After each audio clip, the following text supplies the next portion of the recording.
Hi, welcome back to part 2 of our interviews with Miss Denise Taylor on leaving the lies and speaking your truth. My mind just went blank. I apologize for that now. That's okay.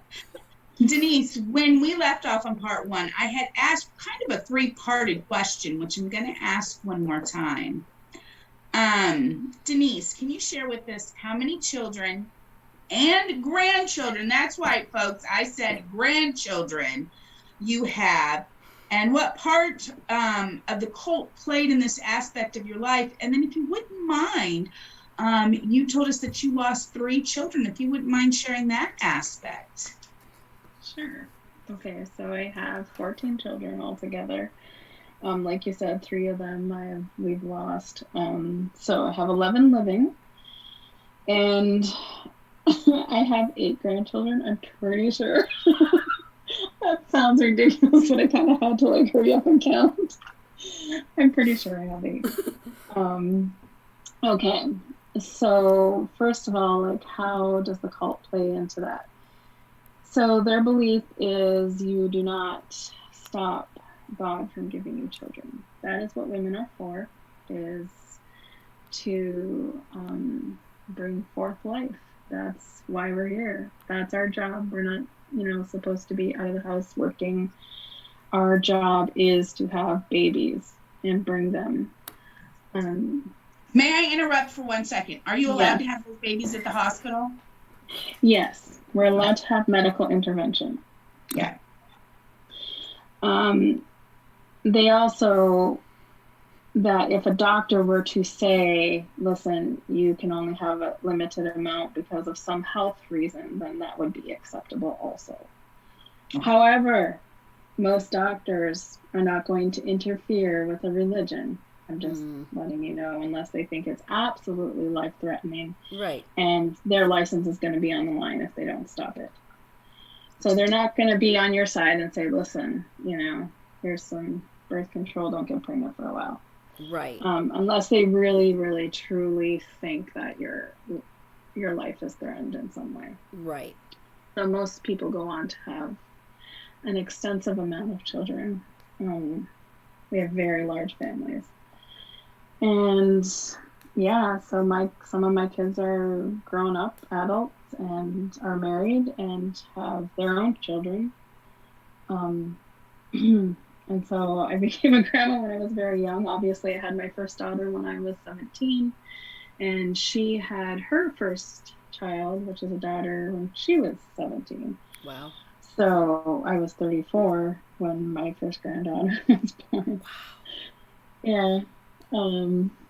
So anyhow, okay, as far as the children that we lost, so the first one was, I don't want to say it was more tragic than my second and third, but it being the first, and he was a living baby, supposedly nothing was wrong with him, and he died in his sleep, and I was only 20 at the time.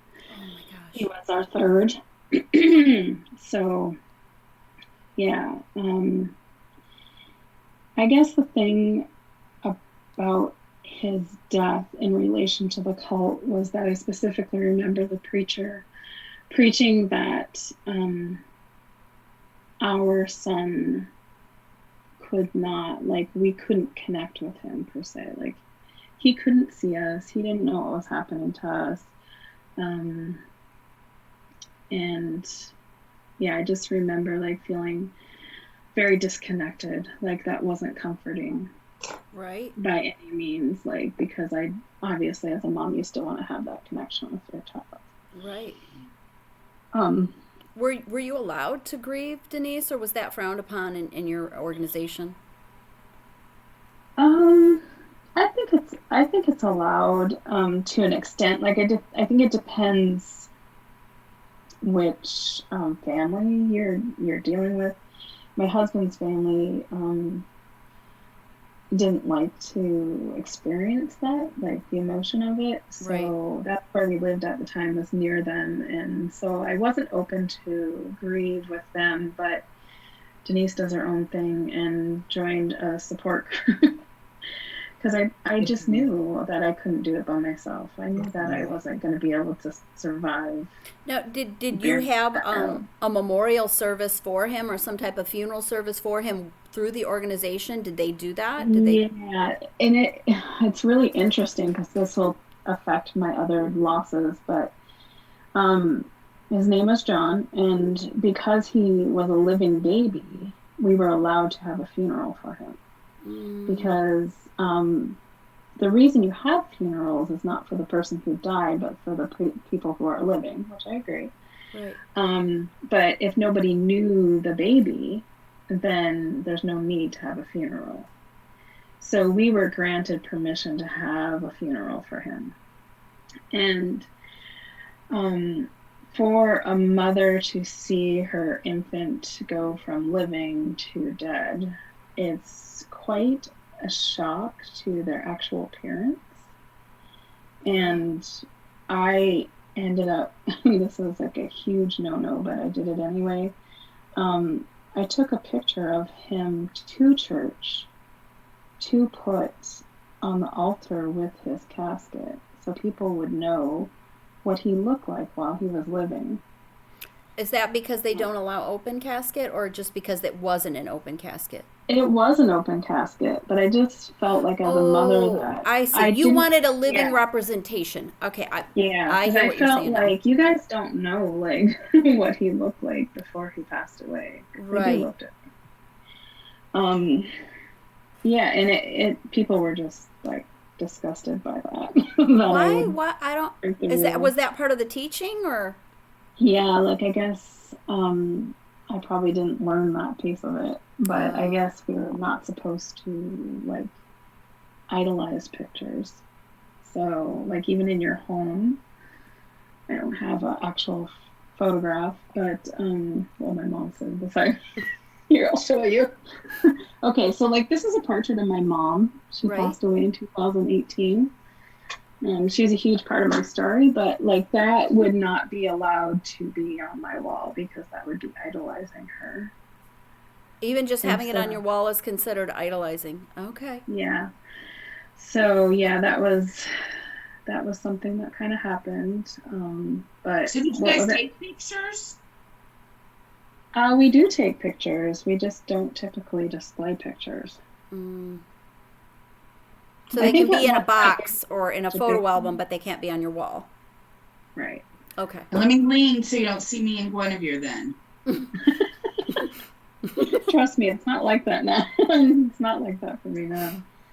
But anyway, yeah, just that was kind of my experience with John and his funeral, and you know, a lot of people were just like, well, just have another baby, you know, like that'll fix it. Yeah. So yeah. Wow. No, that's then, and I'm sure you've had many babies since then, Denise, and I'm sure you still feel a void for having lost him. Oh, absolutely. I wonder all the time, like, what would he look like? Like, I think he looked like my grandpa, so yeah. I think he looked like, you know, one of my other children that also looks like his grandfather, and I'm like, you know, it just makes you wonder, like, what kind of personality, and yeah, like, then how would that have changed our timeline for other children, and yeah, I wonder. Yeah, it's hard not to. I'm sure most people that have a loss like that do that, wondering what if and how would they be, and yeah. And then after you lost John, how was it quickly that you lost the other ones? Or so it was actually he passed away. He was born and passed away in '93. He was only 11 days old when he passed. He would have been the exact same age as our children. We had our children 13 days apart. I had a boy, and Autumn had a girl, and our oldest children were born in '93 as well. So he would have been the exact same age as our kids. That's really neat. I always love that because I always like look at other people's children and go, oh, okay, yeah, that's a representation of what he could have been, you know. So anyway, it wasn't until 2008, and the first, so it's very common, like I had a lot of other babies, as you know, But in 2008, it was actually leap year, and it was leap day that I had a miscarriage. Oh. And I'm just like a person, some people that would be okay. They can process that better or easier. For me, it wasn't. I just felt that loss. Like, and I think because I had lost John, Right. back, that, right, like, I just felt bonded with my babies as soon as I knew that I was carrying a life. Like, Mm-hmm. I mean, they were my life. Yeah, it was probably also brought up old emotion too, I'm sure. Yeah. And they truly are. They were like my lifeline, and I had to totally adjust when my youngest turned like 5 years old. And anyway, so I struggled with that, and then I got pregnant like right away after, and ended up having a stillbirth at like 23 weeks. I think he was born. So that was back to back from a miscarriage to the stillbirth. Mhm. Oh gosh, Yeah. that So had the to be some miscarriage was emotionally February. rough years. Yeah. And then the stillbirth was at the end of September. So it was both in 1 year. Oh, it was the same year. Oh my gosh. Yeah, and that was a boy. We actually named our miscarriage. Well, I did. I named our miscarriage Leo, but we always joke. The kids would say, "Well, what if it's a girl?" And I'd say, "Well, it's a girl named Leo then." And then our second baby we lost that year, we knew it was a boy, and so we named him Victor. Anyway, so we didn't get to have a funeral for him because that wasn't, a thing. You're not allowed to do that. We did have like a graveside where it wasn't a funeral because the preachers wouldn't speak or anything like that because nobody knew him. So that was the reason. You knew him, Denise. You I knew knew him. him. You carried him. You knew him. I actually carried him after he died. Like after I knew that he died, we tried to do an induction and it wasn't successful.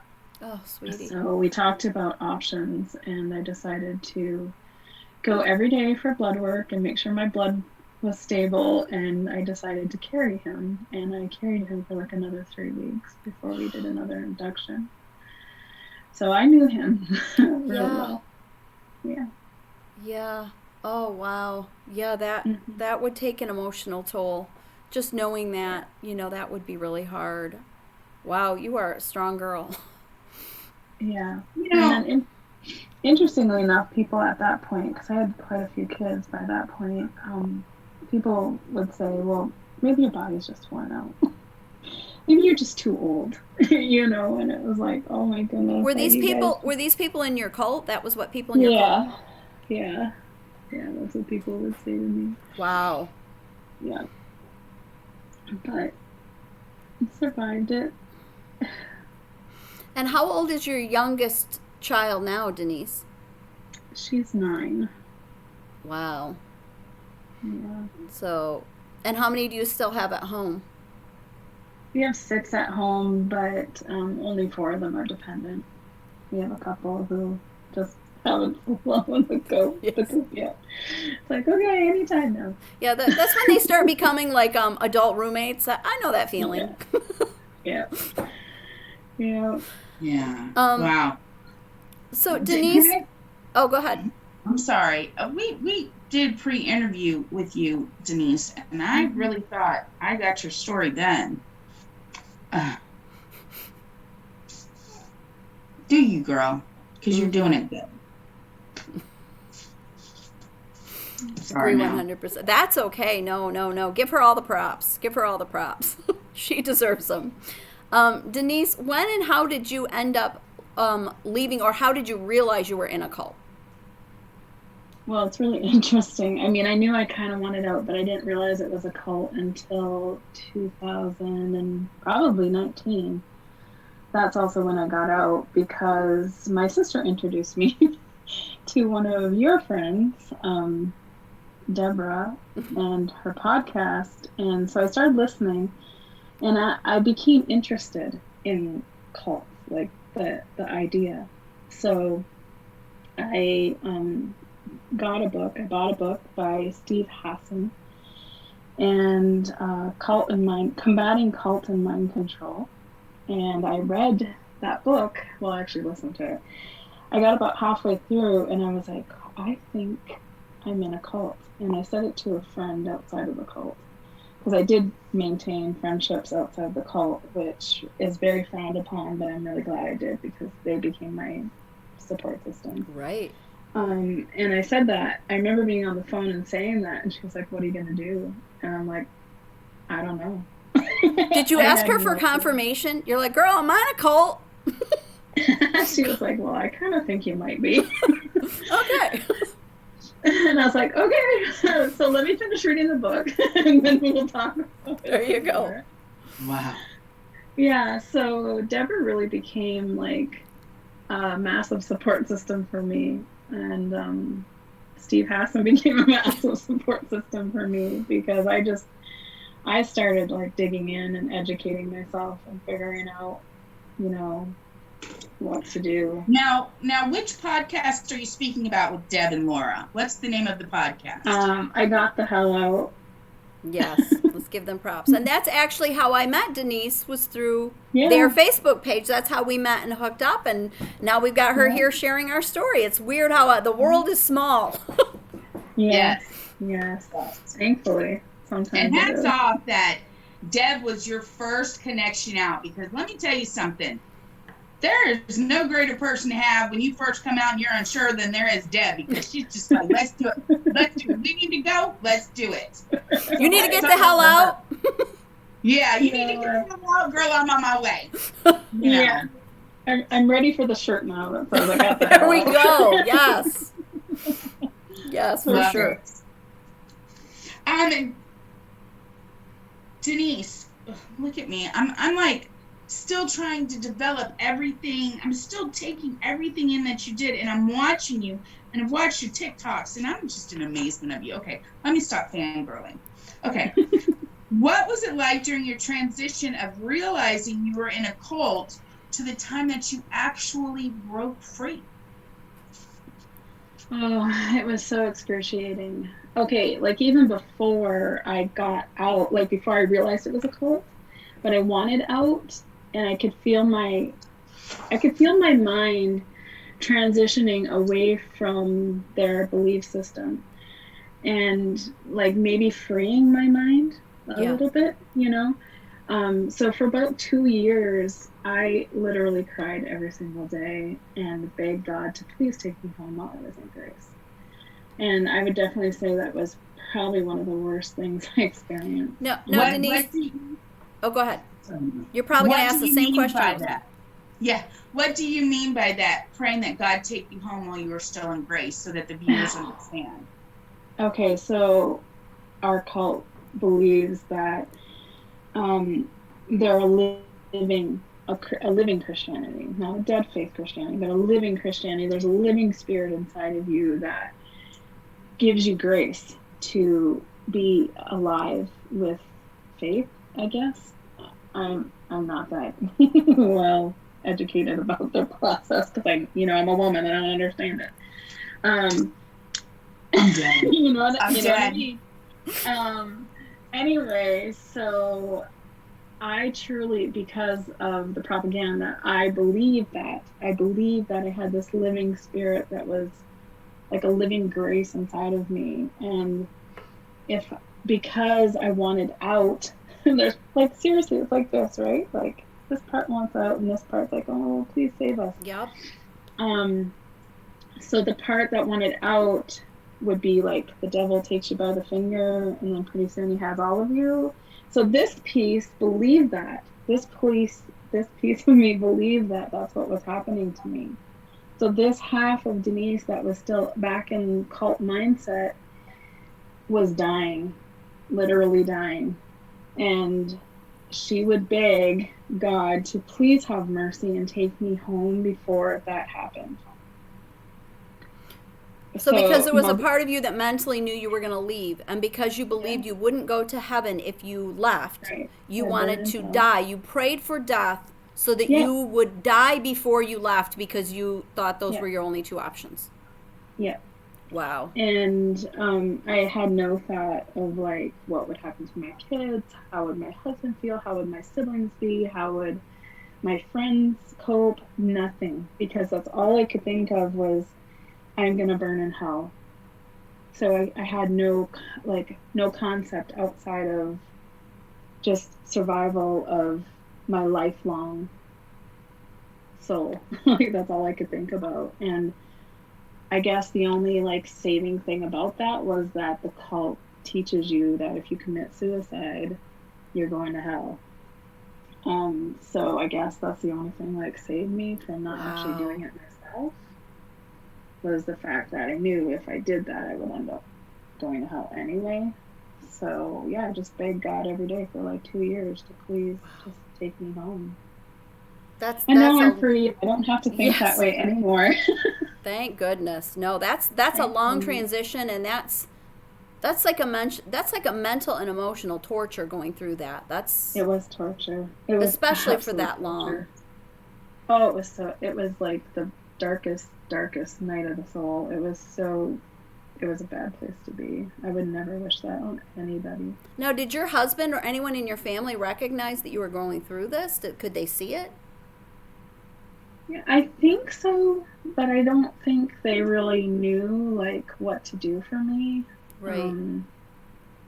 Do you think that has anything to do with the reason that your husband is supportive of you leaving? Can he see that that's been lifted from you, that burden is gone? Maybe. I'm not really sure. Like, I think he just honestly truly loves me. He just wants to keep loving me, like no matter what. I love that. Oh, I love that. So what was the straw that actually broke the camel's back, that gave you the strength and or the mental determination, or when did you know it was time for you to leave? Oh, this is such a great story. Okay, so remember that lady who in the beginning who abused the shit out of me? Yeah. She's going to be the key to my freedom. Okay, so I showed you the picture of my mom. The irony. So I showed you the picture of my mom, who passed away in 2018, and I fangirled my mom, like severely. Like I loved her so much, and she made my family a priority. She made sure to come and get my kids and take them and spend time with them, and like it was constant. She was always in their life. She did that herself. Now, Denise, this was even while you were in the cult. Let me clarify. Was this even while you were in the... Okay. Yes. And, like, thank God for my mom, like, keeping that alive for me and for my children. So anyway, she died in 2018. And at that point, I was already... I already knew how to keep my abuser at bay the best I could, like, to protect myself. It's called Gray Rock. If you don't know about it, look it up. So anyway, now what is the word? Gray Rock. Gray Rock. Okay. Like the color. Yeah. Okay. Okay. Rock. Yeah. So I was using that technique to survive, because when a true narcissistic abuser gets a hold of you, they don't let go. Just how it is. So anyway, my stepmother decided to invite herself to my house. And my dad came along, and I said, well, you might as well stay for dinner. So my husband happened to be out of town, and that should have like triggered me like immediately, like something's not off. I had like this gut sense of something, but my mind wasn't firing. But it all ended up for the good. Right. Anyway, he came over, and she started saying about, why do you prioritize your mother? And I was just like, excuse me? Like, how do you prioritize a dead woman? Like, she's my mom. Yeah. How do I not? So you can't win against a narcissist. It's impossible. So it's just like, okay, shh. I'm texting my son. I'm like, get your butt back out here, because as long as there's an adult in the room, they don't typically like try to feed off of you. So he came back out. She stopped. Okay, I had so much buildup at this point. Like, I was just so full of rage, like, because it wasn't just that. There was lots of things, but that was really a trigger for me. So they're getting ready to go, and I go over to my dishwasher and I start unloading it, because I'm like, if I'm doing something, they'll leave me alone and they'll just leave. Well, no, that's not how it happened. She came over, she wants to hug me, and I'm like, okay, just hurry up, like, just do it. She leans in and she whispers in my ear, I hope I didn't hurt your feelings. So she said, I hope I didn't hurt your feelings, in a whisper, like this evil, nasty whisper. Oh, girls, the floodgates opened. I could not stop. Everything just spilled out of me. Like, everything that I had been gray rocking for like the last 3 years spilled out of my body. Whether or not it was going to help her, like, it's not going to help her. It doesn't change them. But it helped me. It was a release. And I just let everything out about how I felt. And that, no, my mom prioritized us, not vice versa. So when I got to the end of the list, she was just like, well, we're worried about your Christianity. And I, like, at that point, I almost started laughing, because I was like, oh, here it comes. You know, like, that's the only weapon you have left, so here it comes. So I just said, I need you to leave. They left. My kids were appalled. I was really hurt, honestly, and ended up on the floor in a fetal position, bawling my eyes out, sobbing, terrified that she was going to hurt me. Every injury that I ever felt like I had with her lit up like a light bulb. Like, I mean, in my mind, it was just like, like my whole body. It was almost like a spiritual happening for me. And I just laid on the floor, just crying, sobbing. Like, I had my husband on the phone. Help me. Like, I don't know what to do. And then it was like my mom came. And it was like she just reached out to me and, like, took me by the hand and said, okay, this is enough. And so I got up off the floor and I called my brother and sister. Video chatted them, actually, and it was later in the evening, but they stayed on the phone with me forever to make sure I was okay. And I thought, yeah, that was my mom. That was my mom saying, it's going to be okay. You can get the hell out of there.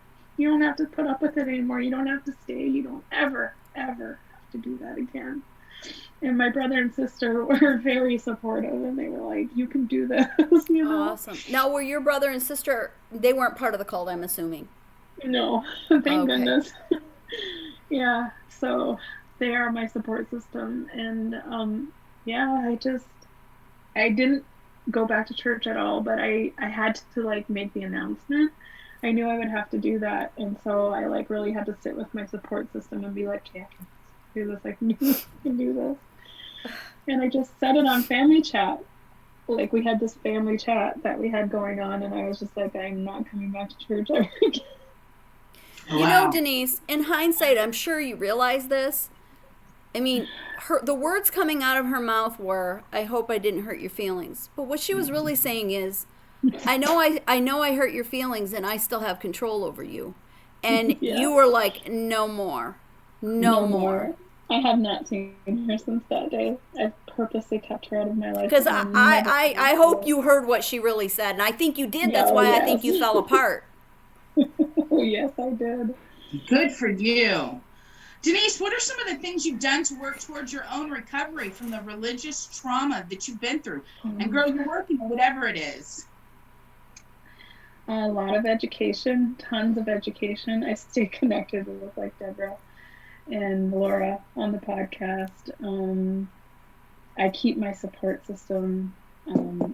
I was floored, like, when I finally announced to people outside of the church that I was leaving, and everybody was like, congratulations, oh, it's amazing, I'm so happy for you. And I was like, what? Where have you guys been? You know, I didn't know. No, we get that, Denise, because there's people we want to come out of our church that we're like, girl, we're waiting for you. Come on. We're here. You got support. You know, it's incredible. And we would have a little, there's people, if they came out, we'd have a little celebration. Yes. Seriously. I actually celebrated with my friends like last July. July 31st was my escape, and yeah, we celebrated. We had like a little Zoom Awesome. party. Lived it up. Yeah. So just lots of education and like staying close to my support system. And obviously that book you mentioned before. Can you say the name of Yes. the title of that book again Yeah. for anybody who might be interested? It's combating cult and mind control by Steve Hassan. He has other ones too, like Freedom of Mind is another book he has. But just look him up, Steve Hassan. It's Hassan. Even if you're out already, I still suggest it, because personally, I don't want to be the person that's still indoctrinated but out. Right. And that happens to people where they get out of a cult but they're still indoctrinated. Mm-hmm. Yes. So I just say read that book. So set yourself free, set your mind free, run fast the other way, you know? I love that message. So, and I think she's kind of already done what I was going to ask you. I mean, I'm going to ask you, but you can tell me if you've kind of already done it. But do you have any words of advice for anyone that you suspect might be in a cult? I think you just did that. Yeah, read that book.